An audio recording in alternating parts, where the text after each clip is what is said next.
Clear साफ़ मौक़िफ़ है। असां हमेशा सच सां गॾु हूंदा आहियूं। असां हमेशा पंहिंजे हक़ वारनि सां गॾु हूंदा आहियूं। मीर ज़ुल्फ़कार ऐं ॿिया जेका दोस्त जिन असांजे दोस्तनि मथां FIR कटी आहे, उन्हनि हमेशा ख़ासि करे मलीर में जेके बि लैंड ग्रेबर आहिनि, जेके लैंड माफ़िया आहिनि ऐं जेके भत्ताखोर आहिनि, उन्हनि जे ख़िलाफ़ु कार्रवाइयूं कयूं आहिनि।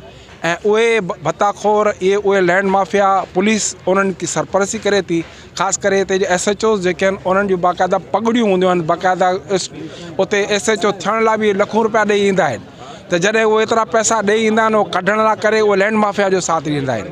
ऐं सहाफ़ी असांजा ज़ुल्फ़कार मीर जत ऐं शाह साहब ऐं शेख साहब जिन मज़ामत कई आहे, उन्हनि तमामु सच हक़ जो साथ ॾिनो आहे। मलीर जे माण्हुनि जो साथ ॾिनो, मलीर जे माहीगिरनि जो साथ ॾिनो आहे, मलीर जे असली इंडिजिनियस जो उन्हनि साथ ॾिनो आहे, जो उन्हनि जे मथां कूड़ियूं FIR दाख़िल कयूं आहिनि। असां उनजी सख़्तु मज़म्मत कयूं था ऐं जसकम मुकमल तौर ते हिननि साफ़ियुनि सां मीर ज़ुल्फ़कार ऐं दोस्तनि सां गॾु आहे ऐं असां हमेशह हिननि सां गॾु रहंदासीं ऐं हक़ सच सां गॾु रहंदासीं। जेकी कूड़ी FIR थी या कूड़ा केस थिया आहिनि उन्हनि ते, ऐं असां बिल्कुलु साफ़ी बिरादरीअ सां गॾु आहियूं। ऐं इहो नाइंसाफ़ी आहे जेके लैंड ग्रेबर इहे FIR कटियो, ऐं असां उन्हनि चीज़ जी बिल्कुलु मज़म्मत करियूं था।